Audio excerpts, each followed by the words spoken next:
I found my wife's old phone on a Monday night, buried in the back of our bedside drawer like a thing that wanted to be forgotten. I wasn't searching for secrets. I was searching for a charger.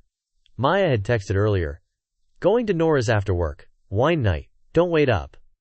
Nora. The reliable alibi.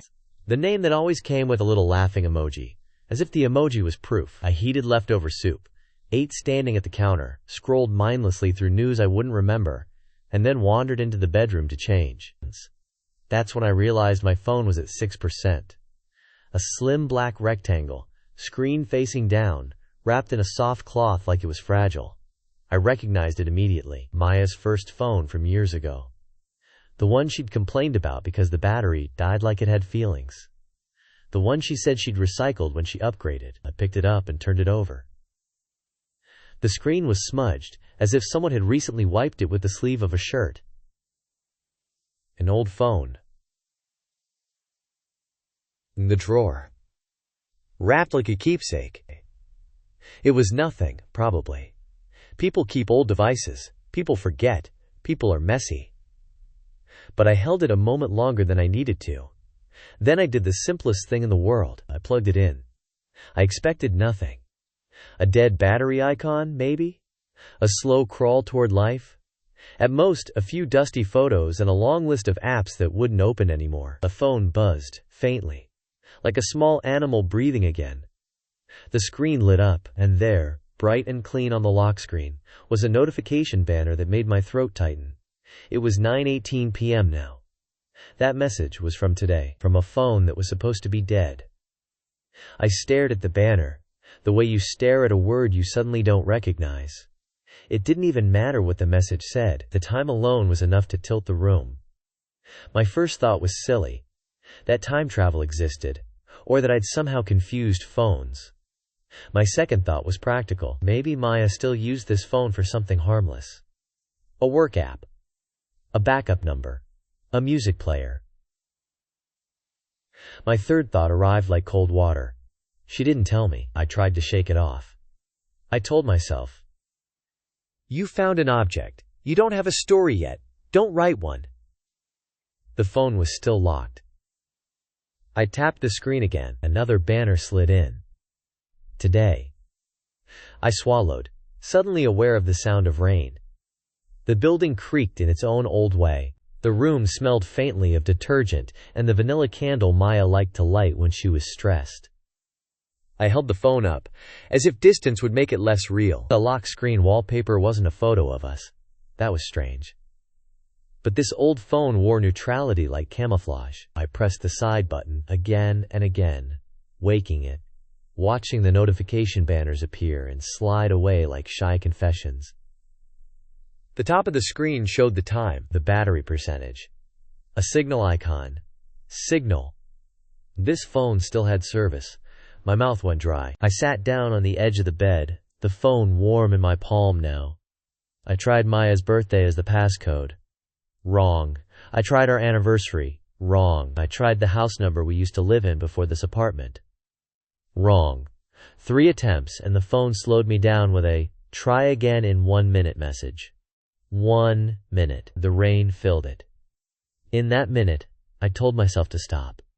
To put the phone back, close the drawer, and forget I ever saw a notification from today. Because once you open a door like this, you don't control what comes through. But my hand didn't put the phone down. When the minute passed, I typed 4 numbers I hadn't thought of in years. The last 4 digits of her mother's old landline. Maya used to use it as a code for everything, back when we first met. She'd said it made her feel safe. The phone unlocked. I didn't feel safe. There were only a few apps. A messaging app I didn't recognize. An email client with a blank icon. Notes, photos, and a calendar. No games. No social media. No clutter. A phone. Designed for one purpose. My pulse had gone loud enough that I could almost hear it over the rain. I opened photos first, because that's what people do when they want to know the truth without admitting it. The gallery loaded quickly. At the top, today, there were 5 photos from today. 5. I stared at the thumbnails without tapping them yet, as if the tiny squares were already too much. One was a close-up of a coffee cup on a table I didn't recognize. One was a blurry shot of a streetlight reflected in wet pavement. One was a photo of a restaurant menu, and the last one was a picture of two hands on a table. One hand was hers. The other hand belonged to someone else. A man. I could tell by the size, the veins, the bluntness of the fingers. And I could tell something else. His hand was resting over hers, casual and intimate, as if it belonged there. My throat made a sound I didn't recognize. I tapped the photo. It expanded. The lighting was warm, dim. The table was dark wood. There was a candle off to the side. Romantic. Her ring caught the light like it wanted to be seen. And then I noticed the timestamp. 7:36 p.m. Tonight. While I had been eating soup alone, I closed the photo and went back to the gallery. My finger moved on its own now, driven by a logic deeper than thought. I scrolled. Yesterday. The day before. The week before. It wasn't an old phone. It was a second life. There were photos spaced out like appointments. A cafe every Wednesday, the same booth, a parking garage on Fridays, a familiar street corner on Sundays, and always, in one form or another, that other hand. Sometimes just the edge of a sleeve. Sometimes a reflection. Sometimes a shoe in the bottom of the frame, evidence that someone was always standing near her. I tapped a photo from 2 weeks ago. A glass of red wine. 2 glasses. 2 shadows stretching across a table. Another from a month ago. A selfie in a mirror, face still cropped, but the man's shoulder visible behind her like an anchor. I could feel my mind trying to protect itself by becoming numb. But the phone didn't let me be numb. It kept offering the next piece. I opened the messaging app and asked for a fingerprint or passcode. Different from the phone's lock screen. Of course it was. I tried the same code. Wrong. The app offered, forgot passcode? And then, use email to reset. I stared at that option for a long time. Resetting felt like crossing a line from discovery into violation. The phone was already a violation. But a reset would leave a trail. It would change something. It would become an action I couldn't pretend I didn't take. The rain kept falling, steady and patient. I backed out of the app. I opened notes. There were only 3 notes. 3. The first was titled, Grocery. It listed things Maya never bought. Oat milk, cinnamon, a specific brand of dark chocolate, peppermint tea. But she didn't drink peppermint tea. She hated mint unless someone else liked it. The second note was titled, Schedule. It was a simple list of dates and times. Over and over. Like a heartbeat. The third note was titled, If Needed. I tapped it, and my whole body went cold. Because it wasn't about groceries. It wasn't about dates. It was a list written in clean, calm bullet points. Keep it calm. Don't argue in the apartment. Make sure important docs are copied. Have the lawyer's contact ready. If he asks, say Nora. If he checks, deny and apologize. If he escalates, leave first. I stared at those lines until they blurred. He. Not, if we argue. Not, if we need space. He. If he asks. If he checks. If he escalates. The note wasn't written like someone who loved me. It was written like someone who was managing me, planning around me, preparing for me like a hazard. My hands started to shake. I set the phone down on the bedspread as if it could burn through fabric. I stood up, walked to the window, and stared out at the wet street below. Cars slid through puddles. A pedestrian hunched under an umbrella moved like a shadow. It was just Monday, just rain, just life. And yet it felt like something in me had snapped, quietly, like a thread breaking under tension. I went back to the bed and picked up the phone again, because once you see the outline of a secret, you keep tracing it until you hit the center. I opened the calendar app. There were entries with innocuous names: work, errands, gym. But when I tapped them, the details didn't match. Work had a location pinned to a small hotel across town. Errands was a restaurant I'd never heard of. Gym was a park by the river. Each entry had a short note: bring the scarf, leave ring on, turn off location services, turn off location services. I felt a slow sickness crawl up my throat. My wife had been telling me she was going to Nora's, and at the same time, she was telling her calendar to turn off her location so I wouldn't know she wasn't. I wanted to throw the phone.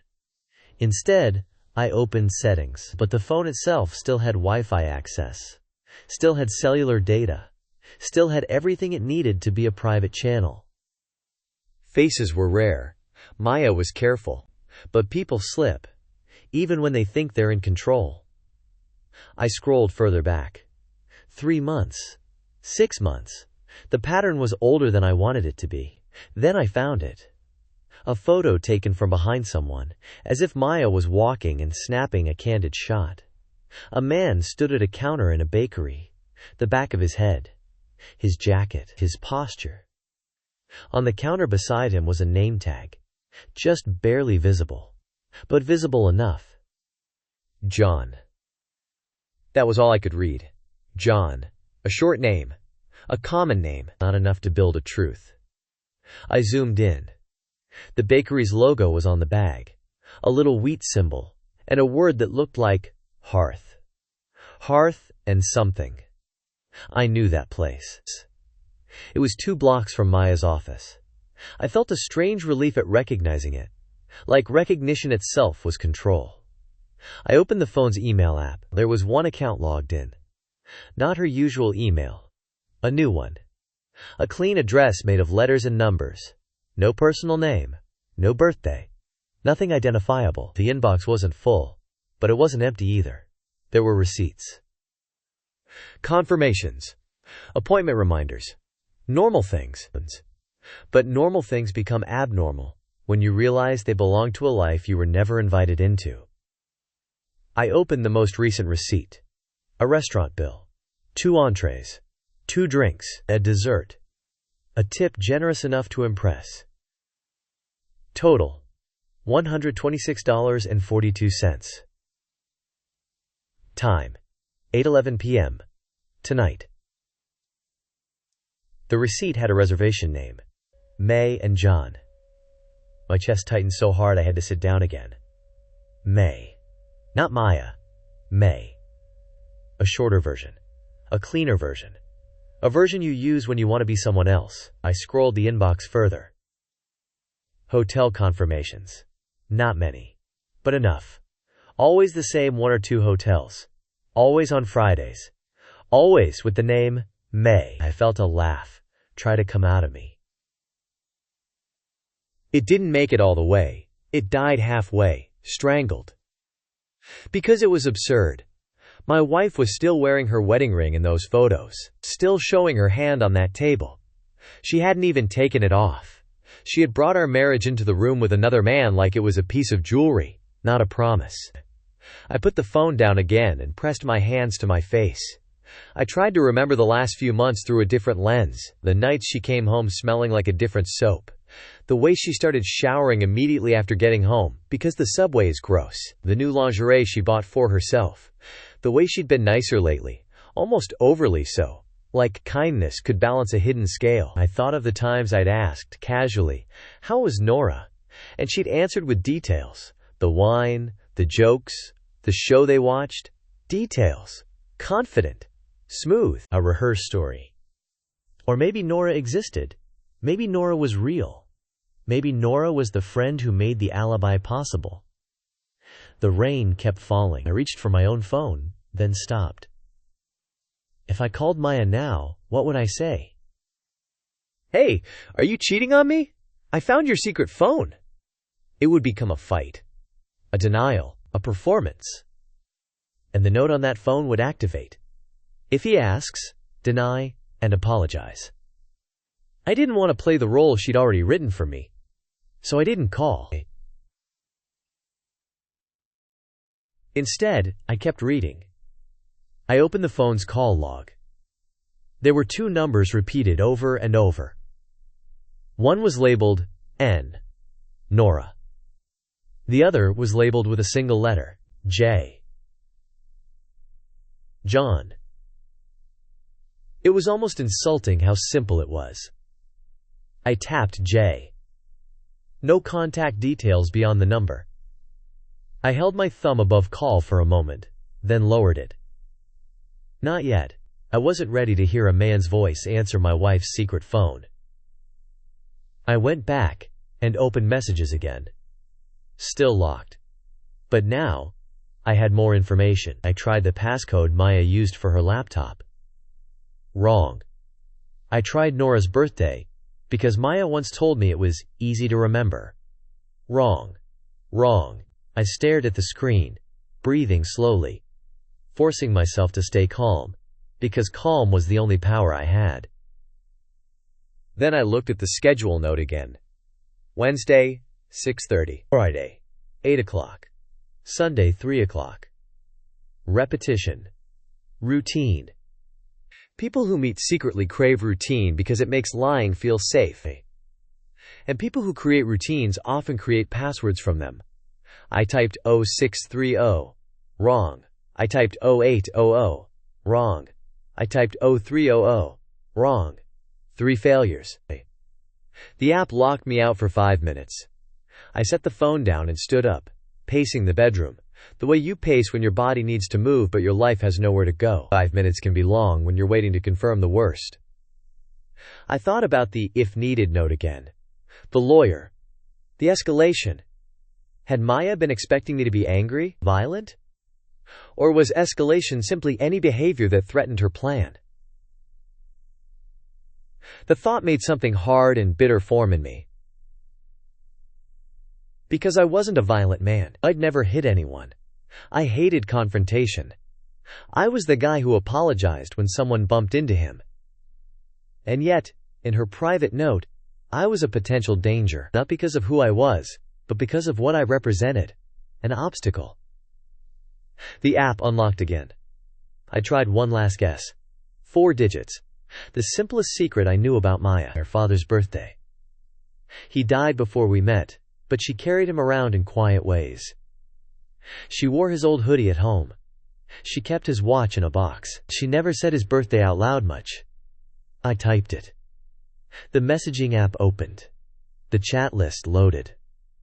And in that moment, the world became smaller. There were only 3 conversation threads. Only 3. One was Nora. One was John. And one was labeled Archive. My finger hovered above John. My hand shook. Then I tapped. The chat opened to the most recent messages. I expected explicit photos, dirty jokes, a level of betrayal that would make it simple to hate her.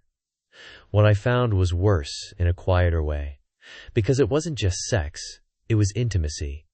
John, you okay tonight? May, he's home. I told him Nora. John, you sure he doesn't suspect? May, he never checks. He trusts me. John, that's sad. May, don't judge. He's a good man. Just not mine anymore. Just not mine anymore.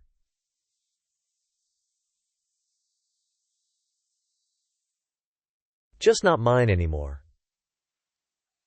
I read it again. There was more. John, Friday again? May, yes, same place. John, and the ring? May, I keep it on, easier, less questions. John, it feels wrong. May, everything is wrong. I'm just choosing the least messy wrong. I felt something in me recoiled, not from the cheating itself, but from the cold efficiency of her reasoning. She was choosing. She was balancing. I scrolled upward. Messages went back months. The first texts were cautious, polite, almost professional. John, it was nice talking today. May, yes, thanks for walking me to the train. Then they shifted. Jokes, memes, little nicknames. May, J. then late-night messages, then plans, then the first mention of hotel, and all the while, scattered through it, references to me like I was a piece of furniture. He's asleep. He thinks I'm with Nora. He's working late. He doesn't notice. There was a strange moment where I found myself reading for her tone, the way you listen to someone's voice, to see if they sound like themselves. She sounded like herself, not the version of herself she showed me, warm and playful, but another version that had always lived inside her, decisive, private, sharp, the kind of person who could run 2 lives without trembling. My stomach turned. I backed out of the chat and opened Nora's thread. Nora was real. And Nora was involved. Nora: "You're sure you can keep doing this?" May: "It's fine." Nora: "It's not fine, Maya." May: "Don't use my full name here." Nora: "Sorry. May. Whatever. You know what I mean." May: "I'm handling it." Nora: "Handling it isn't the same as being honest." And then, a week later? Nora: "You need a plan." May: "I have one." Nora: "Like an actual plan?" May: "I wrote it down." Nora: "Good. Because when this blows up, it's going to blow up." The "if needed" note.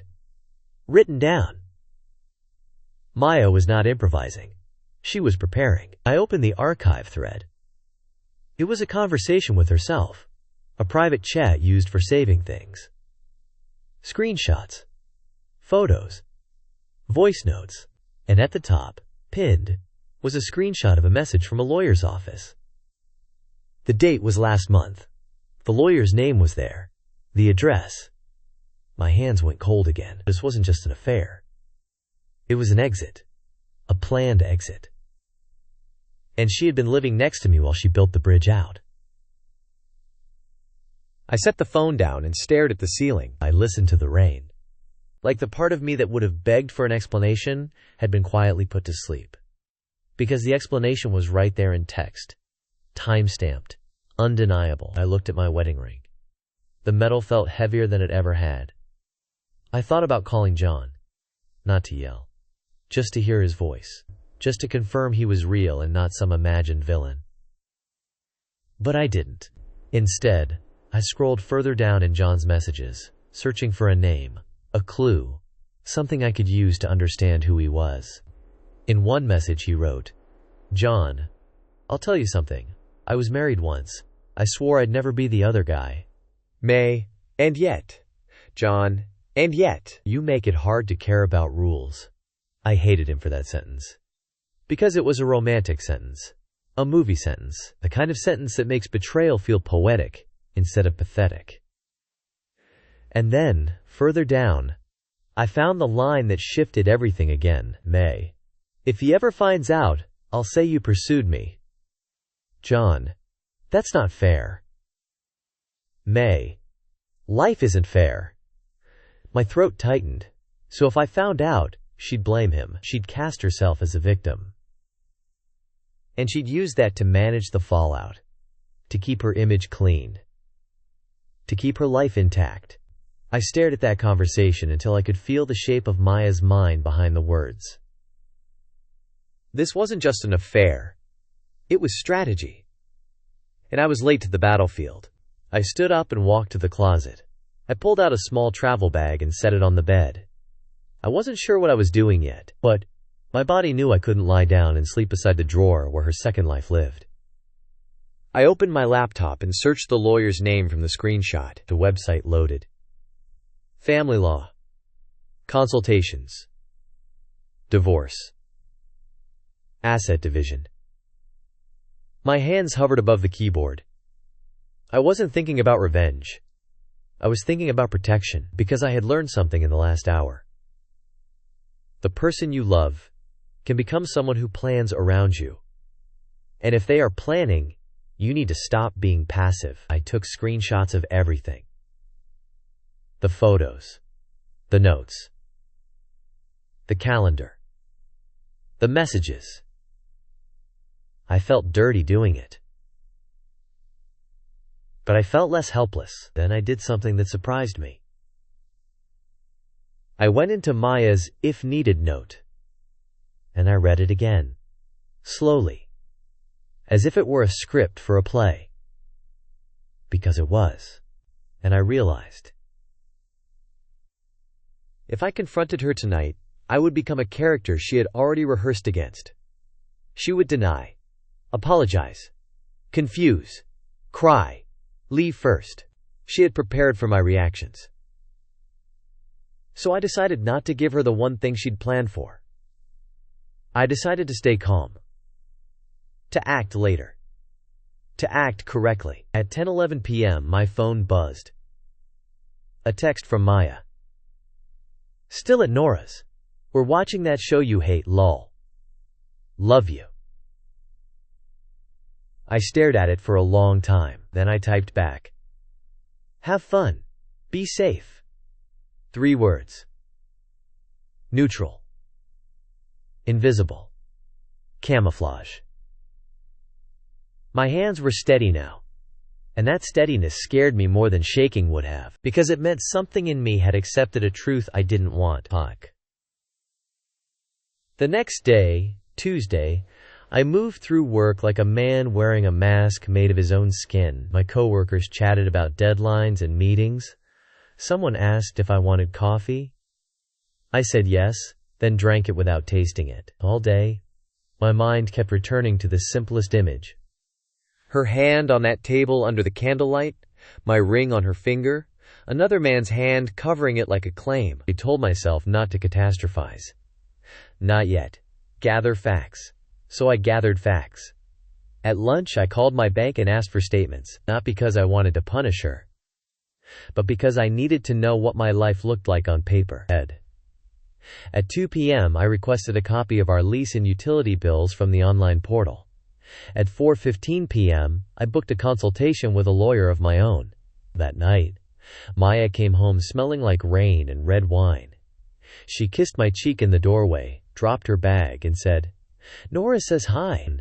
I looked at her face and felt the strange sensation of watching someone act in a role you no longer believe.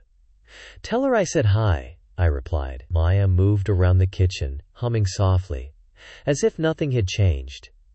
And in a way, nothing had changed for her. She had 2 worlds. She had been managing both. She didn't know I'd crossed into the hidden one. We ate dinner together. She told me a story about Nora's neighbor's dog. I nodded at the right times. I laughed once. A short sound I didn't recognize. After dinner, she went to shower. I lay in bed and stared at the ceiling, listening to water run. It would have been so easy to scream, to throw her phone on the table and demand an explanation. But screaming doesn't unwrite months, and screaming would give her control over the narrative. Tears would become weapons. Confusion would become cover. So I waited. Wednesday evening, she said she was going to a cafe with Nora. She wore a scarf I'd never seen before, a soft gray scarf that looked expensive. She looked nervous but not guilty, more like excited. I watched her put on lipstick in the hallway mirror. "Do I look okay?" she asked. I paused half a second too long. "You look great," I said. She smiled, relieved, and kissed me quickly. Then she left. At 6:45 p.m. I sat on the couch with my own phone in my hand, staring at nothing. I told myself I wouldn't follow her. Then I found myself standing up anyway. I put on a jacket, grabbed my keys, and walked out into the drizzle. The air smelled like wet concrete and distant food. The streetlights had halos. I parked across the street, far enough that I couldn't be seen easily, and waited. And waited. At 7:03 p.m. I saw her. Maya walked down the sidewalk with purpose, scarf wrapped around her neck. She looked different in motion outside our home. More alive. Less careful. Then a man stepped out from the cafe doorway as if he'd been waiting for her. He was tall, dark hair, casual jacket, hands in pockets. He smiled when he saw her. And she smiled back in a way I hadn't seen in months. They didn't kiss in the street. Not yet, but when she reached him, she touched his arm, as if she knew exactly where it belonged. They went inside together. I sat in my car, hands gripping the steering wheel, feeling like the air had been sucked out of the world. This was the part of betrayal no one talks about. The confirmation doesn't feel like an explosion. It feels like a door closing. I didn't go inside.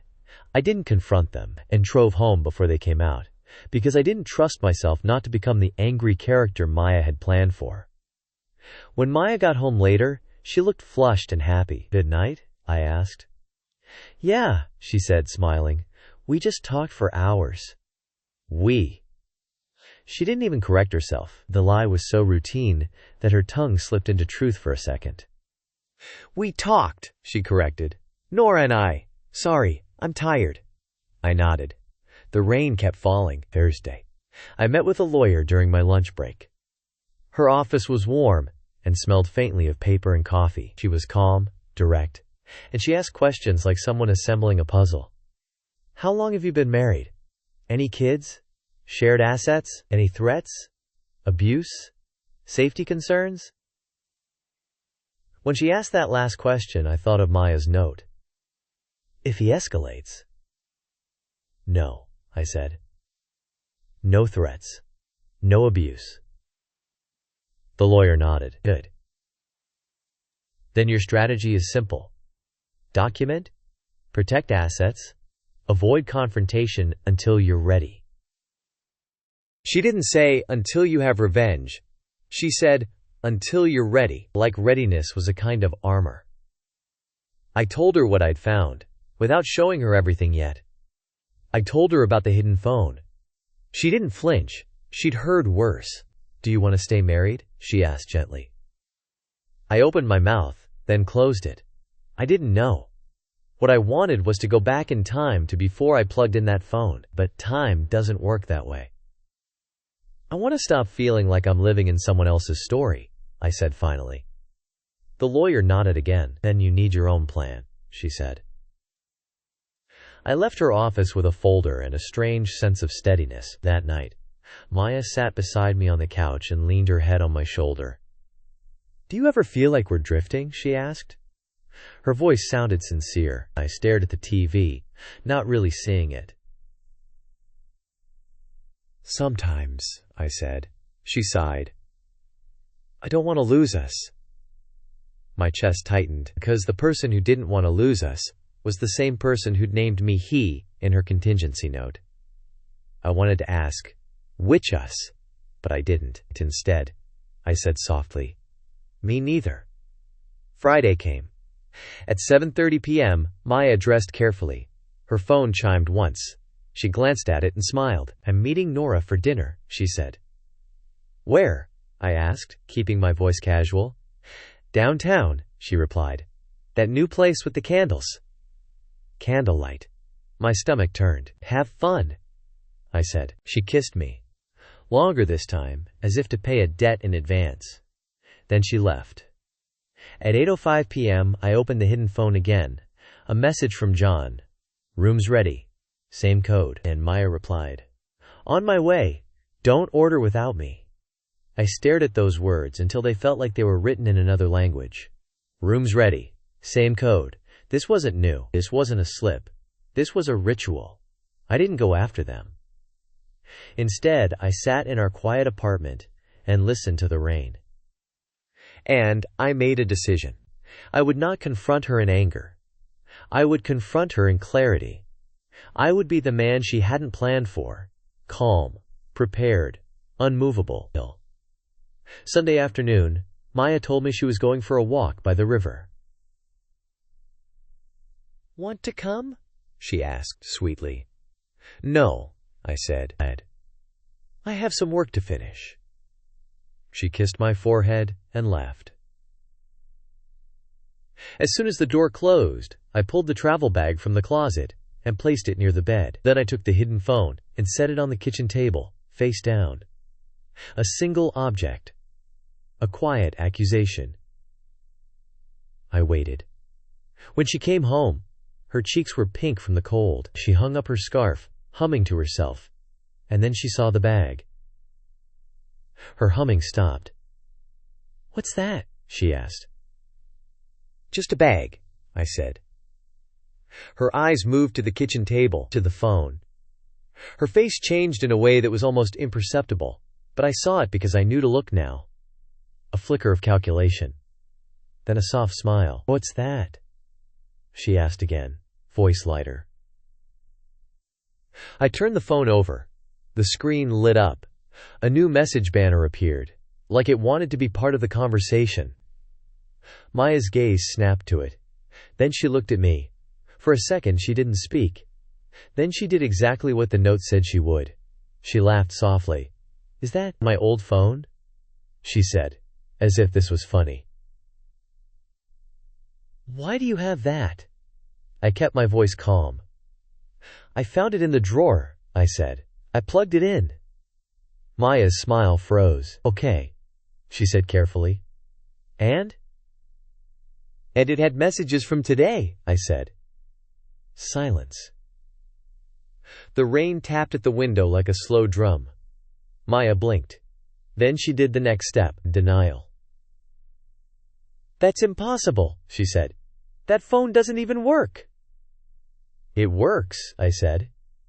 She shook her head, laughing again, a little sharper now. "Maybe it's like old notifications catching up," she said.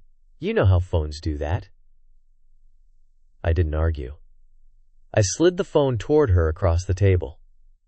"Open it," I said. Maya's hand hesitated above it. "Why?" she asked. "Because I already did," I said. Her eyes narrowed slightly. I nodded once. "Yes," I said. "After I saw messages from today." Her jaw tightened. That's a violation," she said. I let the word hang. "Violation," I repeated quietly. Maya's throat worked. She swallowed. She picked up the phone with careful fingers, as if it might bite. She didn't unlock it. She didn't need to. Her face already knew what was inside. I watched her, calm on the outside, feeling like a storm behind glass. "What is this, Alex?" she asked. She said my name like it was a question about who I was becoming. I took a slow breath. "I know about John," I said. Her eyes flicked up to mine, not into tears, into something emptier. Then she recovered. Apology. She lowered her gaze and exhaled shakily. "Alex," she said, voice trembling. "I'm sorry." I waited. She continued. "I didn't want to hurt you," she whispered. "I swear I didn't plan for this." I said nothing. Maya's eyes filled with tears, perfectly timed, like a cue. I lifted a hand gently, not to stop her, but to slow the room down. "It didn't just happen," I said softly. "You made a schedule." Her breath caught. "You wrote notes," I continued. "You created a new email. You booked hotels." Her tears stalled. I saw the calculation return, searching for a new path. "I was confused," she said quickly. "I didn't know what I wanted." "You knew what you wanted," I said. "You wanted both lives. And you wanted me to stay quiet while you decided." Maya flinched. "That's not fair," she said. "Life isn't fair." The same phrase from her chat. I looked at her and realized she was about to use it on me too. I stayed calm. "I'm not here to punish you," I said. "I'm here to end this." Her eyes widened. "What do you mean?" she whispered. "I mean I spoke to a lawyer," I said. "I've documented everything. I'm not going to argue. I'm not going to beg. I'm not going to be the man in your note." Her face went pale. "My note?" she repeated. I nodded. "The one titled, 'If Needed.'" The air in the kitchen turned heavy. Maya's mouth opened, then closed.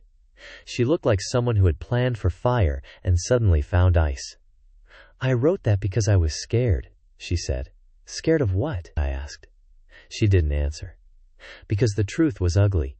She wasn't scared of my behavior. She was scared of losing control.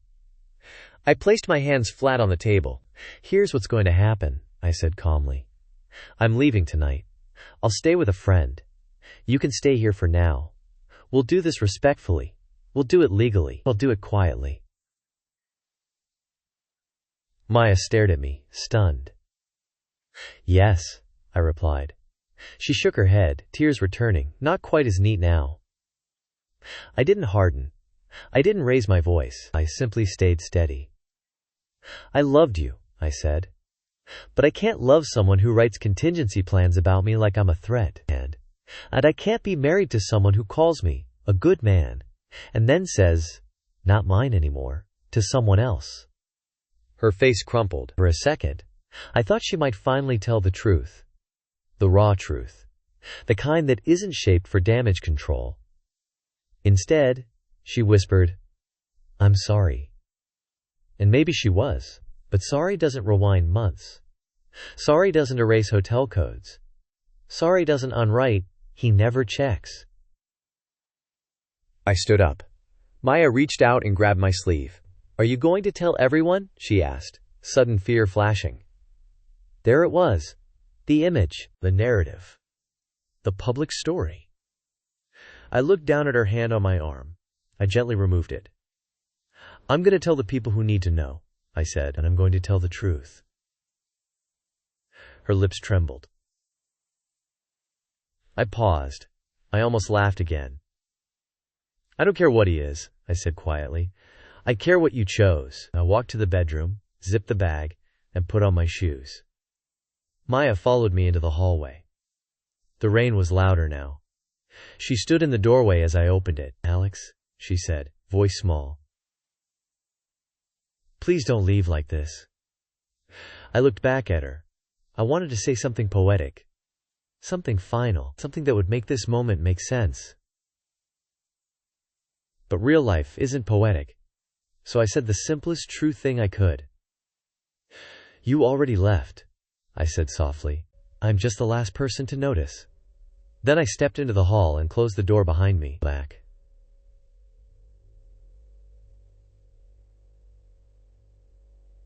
I slept on my friend's couch that night, listening to his old radiator click and the distant hum of the city. I didn't sleep well, and I did sleep.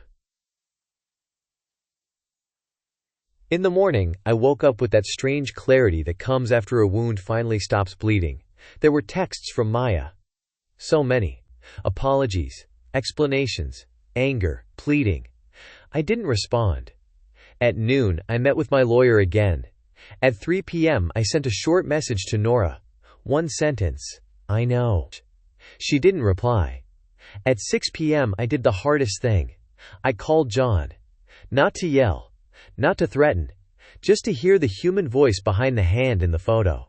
He answered on the second ring. Hello? His voice was ordinary. That was the cruelest part. Ordinary voice. Ordinary breathing. Ordinary man. This is Alex, I said calmly. There was a pause. Then he exhaled. I figured, he said quietly. No denial. No confusion. Just acceptance. That's brave, I said, not meaning it as a compliment. I cut him off gently. Don't, I said. Don't apologize to me like you're doing me a favor. Just answer one question. Silence. What? He asked. I took a breath. Did you know she was planning? I asked. The notes, the lawyer, the exit. John didn't answer immediately. Then, softly, he said, She told me she was ending it with you. My throat tightened. She told me you were already basically separated, he continued.